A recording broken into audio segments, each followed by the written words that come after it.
Bueno, bienvenidos. El día de hoy estamos acá en Santo Domingo, Antioquia, con el señor Augusto Arango y vamos a conocer un poquitico pues, más de música, de la historia de la música de acá de Medellín. Él nos va a contar un poquito sobre la música tropical, los conocimientos que él tiene. Entonces empecemos, don Augusto. Bueno, muy buenas tardes para ustedes. Mi nombre es Augusto Arango Franco, soy de Amagán. Siendo muy niño, casualmente en el día de hoy tuve ocasión de ver una foto del atrio de la iglesia de Amagán. Y allí mi papá, en el primer piso de un edificio, tenía una heladería. ¿Por qué ese amor por la música? Porque en ese tiempo era cuasi obligatorio llevarle al papá la comida. Y más o menos desde media cuadra, antes de llegar a la sede de mi papá, uno escuchaba los temas tradicionales de moda, fuera en tango, fuera en música guasca, fuera en bolero, etcétera, etcétera, y eso se le iba a uno quedando todo. En el año 1960 yo me voy a estudiar a Sonsón interno porque en mi pueblo no había bachillerato en el tiempo. Y como digo yo en todas las entrevistas que me han hecho, fui tan de malas entre comillas que en el liceo había emisora.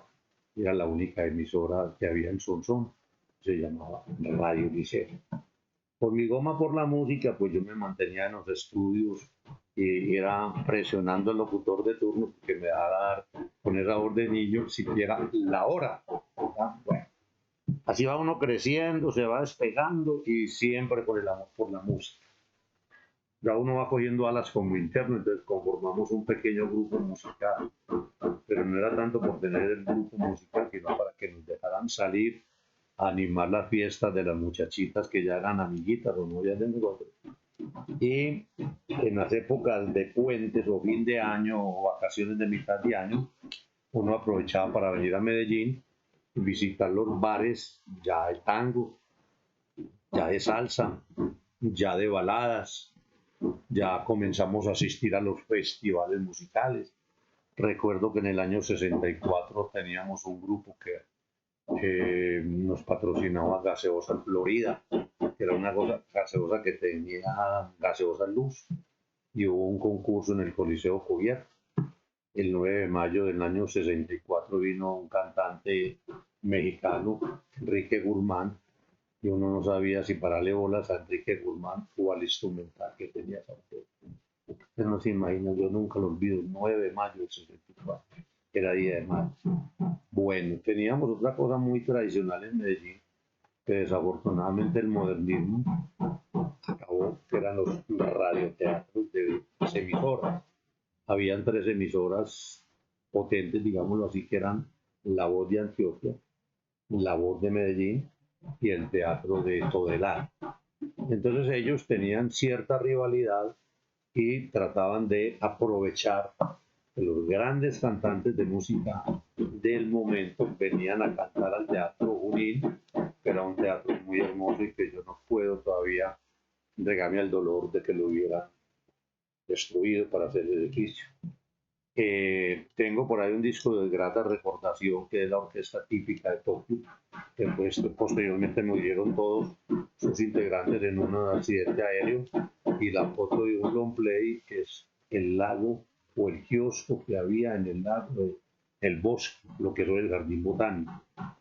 Bueno, entonces por ahí en el año 64 ya uno comienza a sentirse hombrecito. Yo tenía 16 años, comienzo a coleccionar long play. ¿Por qué? Porque en esa época nosotros teníamos la dicha de que tu papá, mi mamá nos prestaba el garaje o la sala de la casa para hacer los bailes de barras, de grupos, de amigos. Y la única condición que le ponían a uno los padres o los familiares era que dejaran la casa como nos la habían entregado.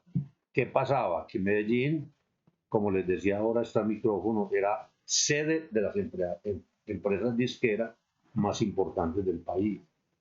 Y yo recuerdo, por ejemplo, en mis inicios, que en el año 61 se lanzan a la publicidad Los Corraleros de Amacuá y sale el primer long play de 14 cañonazos bailables.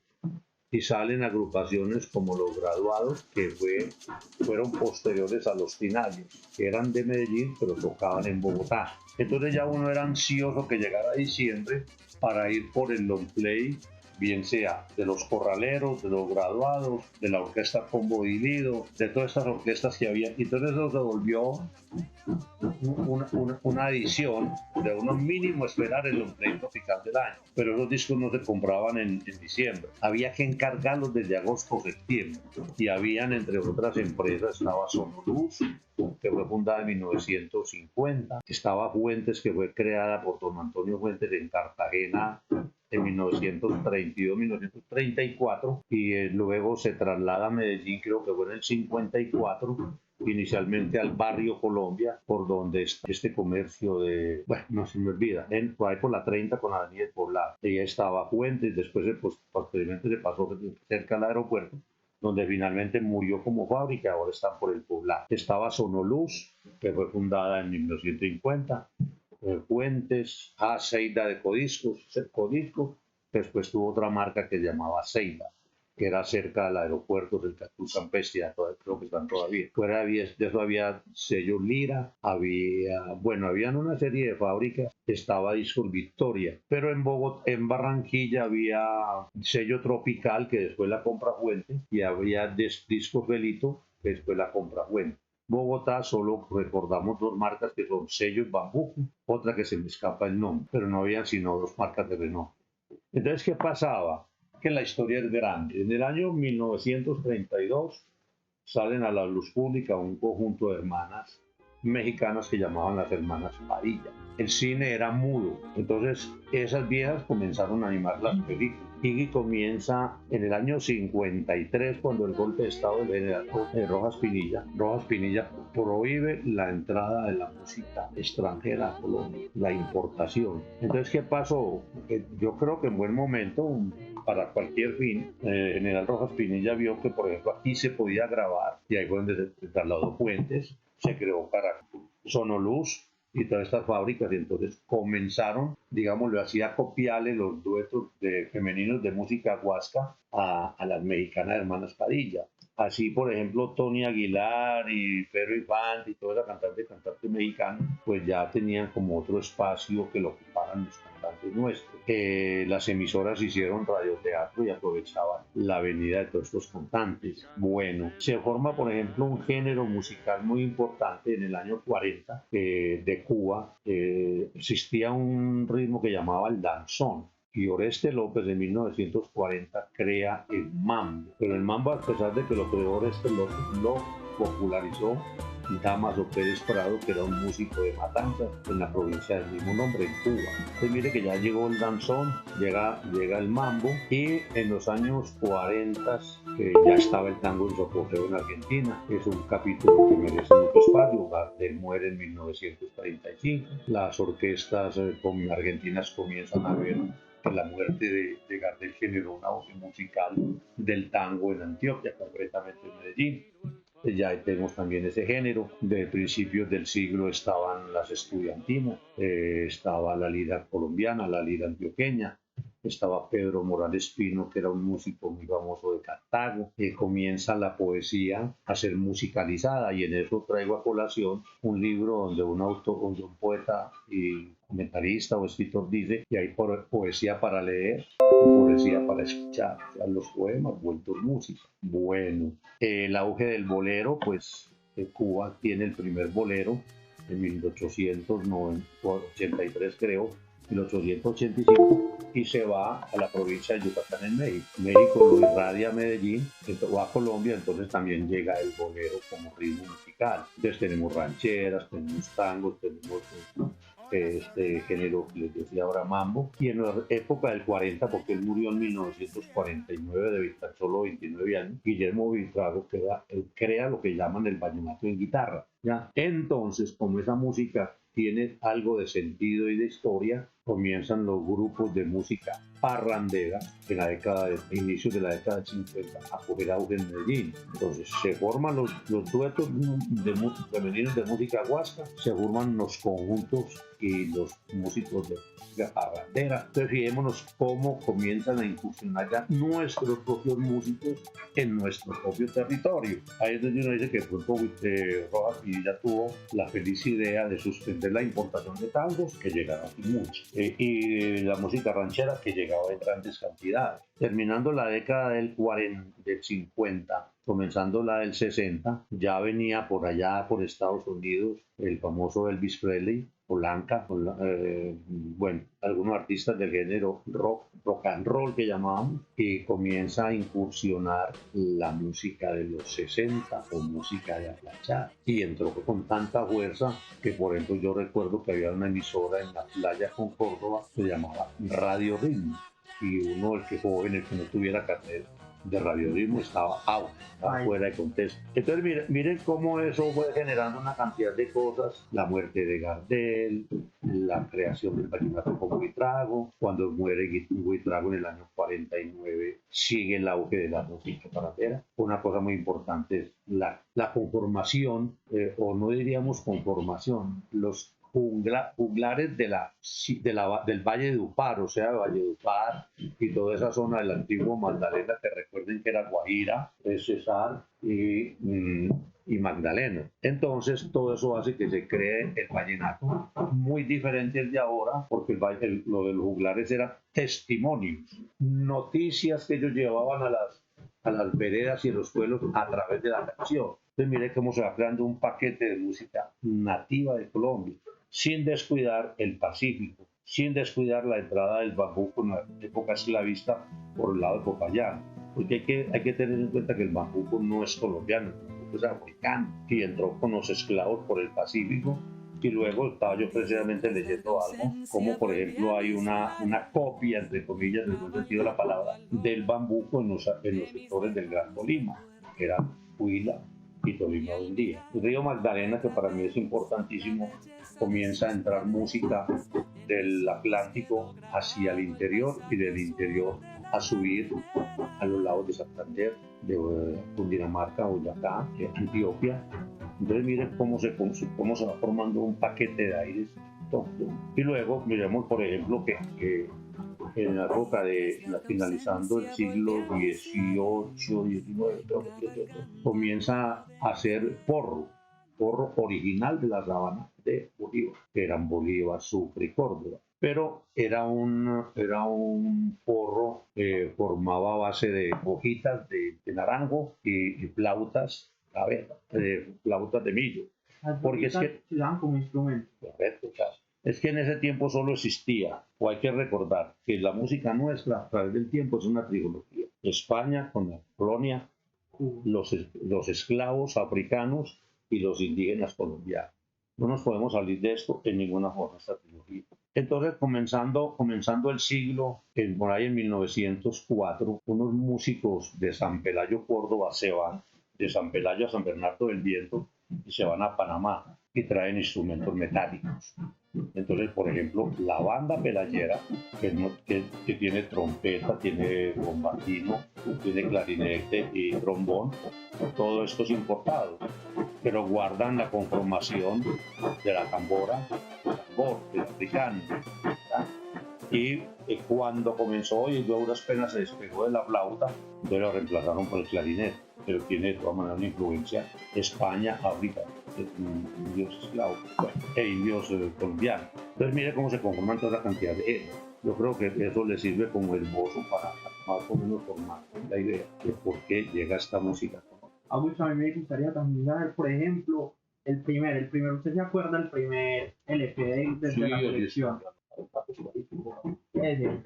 Resulta que, bueno, ya puesto ahí, ese ombligo fue comprado en 1964. Ese ombligo fue comprado en 1964 en el Parque de Bolívar, ahí enseguida del Teatro Lido. Había un almacén que vendían figurines, usaban las revistas para copiar moda, y vendían cintas y hilos y toda esa carajada. Y tenía una pequeña sesión de discos. Y está también el primer disco de 78. Ese lo compré en un almacén que había en Amador, entre Bolívar y Carabobo, Amador 5173. ¿Con cuántos años? Yo comencé a guardar música en 1964. Sí, pues, 59 años. Desde tu casa te inculcaron. A ver, esa es una pregunta muy importante que apenas la dilucidé en estos días. Mi mamá oía música, sobre todo cuando yo no la olvido, cuando lavaba ropa, era a mano. Mi papá, 40 años carnicero. Y comienzo yo a devolver la película. ¿Dónde puto está? ¿Dónde está mi amor por la música? Resulta que me trasladé al año 60 cuando yo llego interno a Sonsón, y en ese tiempo en los internados había que tener un acudiente. Y yo recuerdo que yo muy niño, de 12 años, y un día conocí a un señor Bertulfo Sánchez, que resulta que mi papá era Arturo Arango Sánchez, primo de Bertulfo. Y Bertulfo, director de la banda de Aguadas, y de Aguadas a Sonsón, en el tiempo había un camino, apareció dirigiendo la banda de Sonsón. Y yo digo, tiene que ser por ese lado, por el lado del maestro Bertulfo Sánchez. Esa es como la vena musical. Yo no veo más porque en mi casa, no, por el lado de mi mamá yo no veo ningún ancestro musical, ni por el lado de mi papá, fuera de ese Sánchez. De ahí en adelante, como lo de la banda, se nada más como los discos o en algún momento. Sí, interesante. Mi papá, nosotros éramos una familia de 11 hermanos, el mercadito era grande y mi papá tenía que guerrear. Entonces, en ese tiempo, mi papá tenía un bar, que les decía que hoy salió una foto precisamente donde lo tenía, y habían los famosos traganiques o pianos, que eso se proyectaba con unas monedas. Entonces, esas monedas generaban, yo creo que ya usted no tiene forma de escuchar eso, generaban pues el sonido de la música. Entonces yo era detrás de mi papá, porque él tenía en unos corregimientos de Amagá, precisamente La Clarita y Camilo C, tenía unos pianos, y él la recogía, veía cómo funcionaba eso, por porcentaje. Ponía un piano acá, y a él le tocaba el 70, y creo que al decir cualquier cifra, el 30% al dueño de la fonda, cantina. Porque es que ese término me parece muy bonito. De modo se les decía cantina y no se les decía granero, se decía tienda. Me parece muy bonito este. Mi papá iba a las cantinas a recoger, pero como la gente usaba tanto la música, todo lo que se cayera era para el suscrito. Entonces yo iba detrás de oír la música y detrás de recogerme algunas monedas. Bueno, entonces les decía, cuando yo ya me voy para Sonsón, en el liceo había liceo, y volvemos a lo que ya narramos ahora. Bueno, pero entonces sucede que uno, como les digo, desde el año, yo conocí a Alfredo Gutiérrez de 19 años, era un niño, y primeros 14 cañonazos salió en 1961. Entonces, ¿por qué era un boom? Porque es que el formato del long play son 6 temas por cada lado. Y la familia de Toño Fuentes, con 2 hijos, que no recuerdo el nombre, se fueron para Estados Unidos a estudiar la forma de meterle 7 temas por un lado y 7 por el otro, 14 cañonazos bailables alusivos a los cañonazos de Cartagena, porque en ese tiempo Disco Fuentes trabajaba en Cartagena.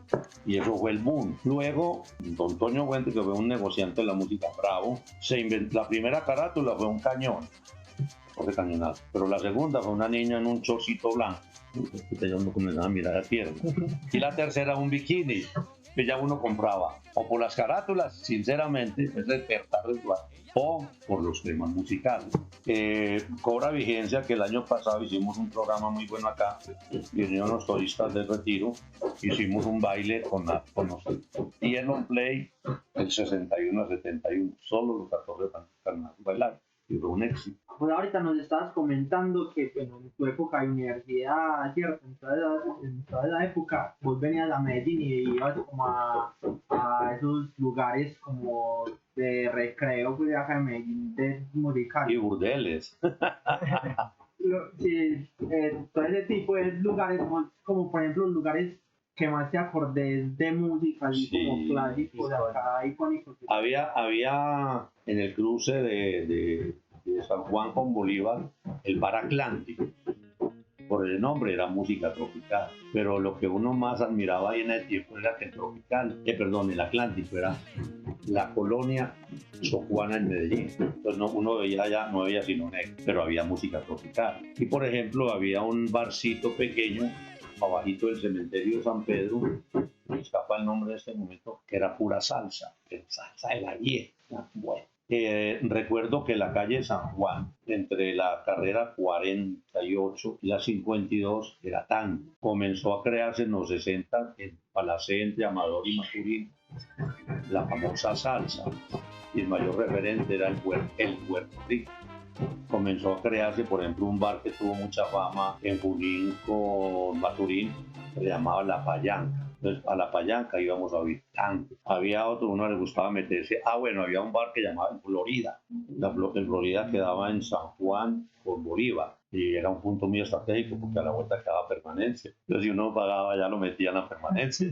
Yo tenía calabozo y todo. Pero entonces, ¿qué pasaba? Que en Guayaquil también.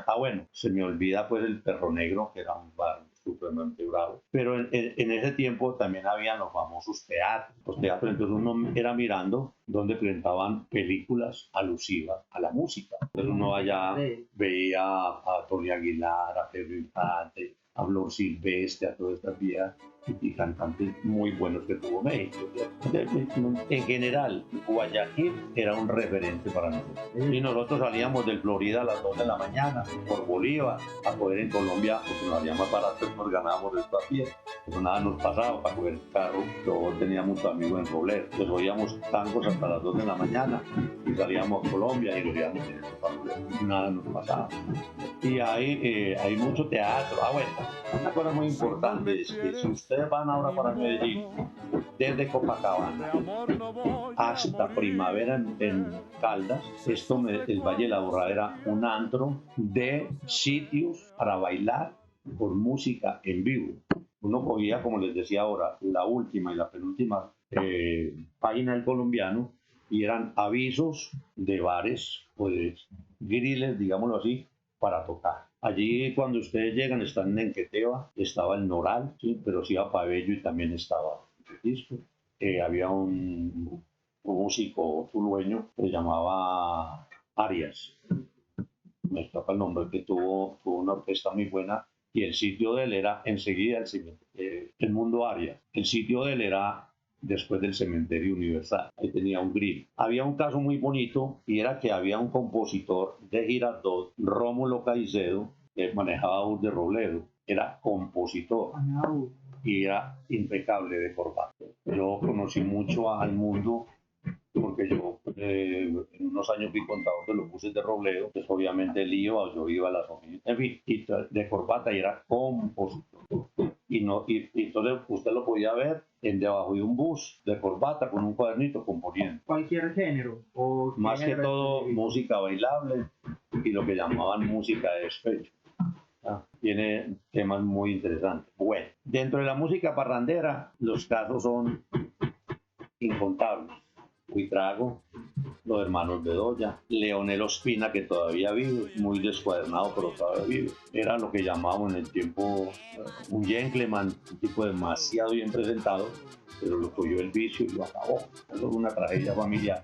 ¿Por qué lo recuerdo con cariño? Porque yo en el año 57 lo vi en mi pueblo, él era nativo de Amarantesca y él tiene unos temas muy bonitos, El Jardinero, Nació el Niño, en fin. Entonces, dentro del género de la música propiamente paisa está el de la música parrandera, es la que comienzan a poner ahora, la que comenzamos a oír ahora con el famoso anunciado de Olímpica Estera. Llegó septiembre y llegó diciembre, en fin.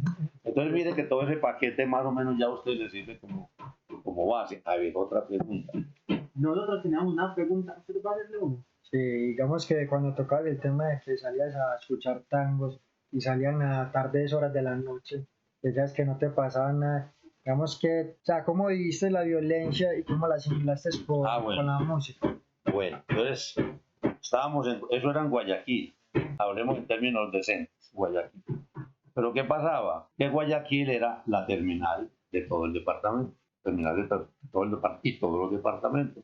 Todos los buses de fuera de Antioquia, de Medellín, llegaban a Guayaquil. Todos los buses de fuera de Medellín y municipios del Guayaquil. Entonces se fue mezclando, se fue descomponiendo Guayaquil. Hay un libro muy importante que la gente de pronto, o algunos no le han parado bola, que se llama Aire de Tango. Aire de Tango es de Manuel Mejía Vallejo, que es escritor de Jericó. Entonces el que toca, miren, el tema central de Manuel Mejía es un cuchillo. El personaje es un cuchillo. Uno llama lunes, uno llama martes, hasta el domingo. Y 7 cuchillos hacen la vida de Aire de Tango. Él está mostrando cómo de pronto, y temo no equivocarme, con esos cuchillos atracaban en Guayaquil. Entonces comenzaron los raponeros, ¿sí? Al que le metían la mano al bolsillo, al que le sacaban la cartera de acá y pues, bueno, una cantidad de cosas. Comenzó a descomponerse Guayaquil durante varios años. Yo recuerdo que yo entré al Café Ruso, era un bar muy peligroso, pero en compañía de un zapatero que había en la puerta. Él me acompañaba. Y había el famoso bar El Perro Negro que tuvo allá estuvo Daniel Santos, estuvo Armando Moreno. Daniel Santos de Puerto Rico y Armando Moreno de Argentina. De hecho, hay como una anécdota por ahí popular que ellos siempre rematan los artistas que venían como en esta calle que Sal Si Puedes o Daniel Bueno, Santos. esa es una historia muy, muy bonita. Sal Si Puedes, a ver, hay una familia muy intelectual, diría yo, en el género cultural, que se llamaban Los Viejos, ¿sí? Y esa era ellos vivían en una finca en La Pola, en Robledo. Entonces, en una ocasión, por vínculos entre la familia Viejo y Lucho Bermúdez, se fueron a parrandear allá. Eso hay una crónica que yo la tengo. El baile el baile más largo de la historia. Resulta que en ese tiempo no había carretera, La Pola no existía sino como mangas y finca. Cuando ellos salieron de madrugada entre La Pola y la carretera de Robledo, se largó un aguacero, entonces les tocó devolverse. ¿Qué hicieron ellos? Ponerse a bailar. Entonces ahí fue donde se originó. Bueno, entonces dentro de sus composiciones, que como llamaban la finca, Sal Si Puedes, Sal Si Puedes. Pero Sal Si Puedes hay muchos sitios en el mundo. Hay en Argentina, yo estuve mirando eso, creo que hay uno en Perú, hay otro creo que en Panamá, pero el término era salga si puede a raíz del mundo. Pero eso fue en Robledo, en el barrio La Pola. Sí, por ejemplo, como retomando a esto de la violencia, pues, nos estabas contando un poquitico de estos bares Perro Negro, estos lugares pues que eran peligrosos de Guayaquil, más o menos cómo era el contexto como de Medellín En ese tiempo era muy característico. Yo recuerdo que en la calle 43 con la 48 había un bar que llamaba Santa. Y allá había nosotros con todo respeto la llamamos mesera, o si acaso salonera. Entonces un primo mío me llevaba allá y la mesera se llamaba Neiva. ¿Por qué la asimilé? Por la ciudad. Y ella, para yo poderme tomar unos rones, yo tendría 14 años, me lo servía dentro de una gaseosa que llamaba manzanita. O sea, una gaseosa manzana, pero pequeña. Lo mezclaba y yo intimidaba con ella, entre comillas, le contaba que su oficio, porque estaba allí, porque, pues, por el respeto a las damas. Y ella me lo decía que era por la familia. Yo fui asiduo al bar Milonga. El bar Milonga, que era un barcito donde hoy está Bombay. Entonces, ¿qué pasaba? Que mi papá era cliente del bar La Milonga. Llegaron a ser compadres don Bernardo, el dueño de mi papá. Entonces ya nosotros lo tomábamos como un epicentro. Ya íbamos los primos a guardar con mi papá. Ya iba yo a guardar una cosa. Ya iba yo a que mi papá me diera dinero. Reclámelo donde don Bernardo. Entonces, bien, que se fue creando un vínculo, perdón. Por ejemplo, en estos días terciaba yo de algo que hablaban en Guayaquil de los San Andresitos. Los Andresitos nacieron en Carabobo, entre Amador y Maturín, en un bar que llamaba El Aventino. Se haga cuenta que era una mesita de esto. Y el joven traía un cartón de Marlboro. El otro traía 2 o 3 lapiceritos Parker que entraban de contrabando, y eso muchas veces entraba de Maicao. Así fue comenzando San Andresito a lo que son. Eso es muy interesante conocer esa historia de cómo influye eso en el desarrollo de la ciudad. La Muy música interesante. también es algo que influye en el desarrollo de culturas, de lugares específicos, de pronto en el centro. Bueno, hay que acotar algo muy interesante, que uno joven, con ese despertar y esos deseos de bailar, obviamente se iba para los grillos, ¿sí? Donde uno podía entrar ya en el tiempo era, yo creo que de 21, sí, yo cumplí 21 en el 69, tengo de 35 años. Entonces, ya uno buscaba los griles según la música. Entonces, por ejemplo, a raíz de lo que le dice, yo estuve viendo, enseguida en la alcaldía de Envigado había un bar que llamaba El Briosca, un grill. Y allá tuve ocasión de ver a Gustavo Quintero en vivo. Había un antro que se llamaba Las Camelias, y era por los lados donde estaba el antiguo basurero en Medellín. Y allá generalmente había un artista de planta. Nosotros nos dimos el gusto, y ahora lo están reviviendo, creo que es cada mes, para ir a bailar con la orquesta del Hotel Nutibara. Entonces en el Hotel Nutibara me vi artistas, y en un viaje que hice a Cuba, se presentaba el Tropical Habana, que es una agrupación musical bailable, y yo no quise ir porque yo tuve el gusto de estar con ellos en un ensayo. Yo sabía que estaban allá, entonces no te iba porque no era atrevido en el tiempo. Entonces decía, vea, me puede dejar pasar al ensayo. Pues yo lo estuve aquí, que los vi bailando allá, entonces para qué iba a pagar como 300.000 pesos a ver lo que yo ya había visto, ¿no? También pues nos interesa como anécdotas así de como volar de los ensayos, Ah, bueno, eso travesuras sí, que uno se dejó. sí, eso, pues, por ahí había un dicho que decía que más pobre que estudiante becado, y yo era becado, pero uno no podía. Es decir, uno humildemente no le podía dar esos gustos, y entonces existía, como les decía ahora, una cosa que era Radio Ritmos, y ellos daban boletas de cortesía. Entonces, ¿cómo hacía uno? Pegarse el radio a ver cuál era la clave para que le dieran a uno una boletica. Los amigos, voy a estar de portero en tal evento. Yo fui mucho al estadio a partidos y a festivales porque un muchacho, Hernando, del barrio de Antioquia, que él trabajaba en Contraloría del municipio, le tocaba mirar las máquinas que eran como esas de los buses hoy en día, los de torniquete. Vínculos con la familia. Yo recuerdo que nosotros fuimos vecinos de los dueños del almacén La Guitarra en Las Palmas, arriba de San Juan. Entonces se presentaba mucho vínculo, uno se pegaba de todo lo que fuera vínculos de amistad y de familia para ver si todo eso espectáculo. Bueno, yo creo que volviéndonos un poquito al contexto de la violencia, ¿qué música diría usted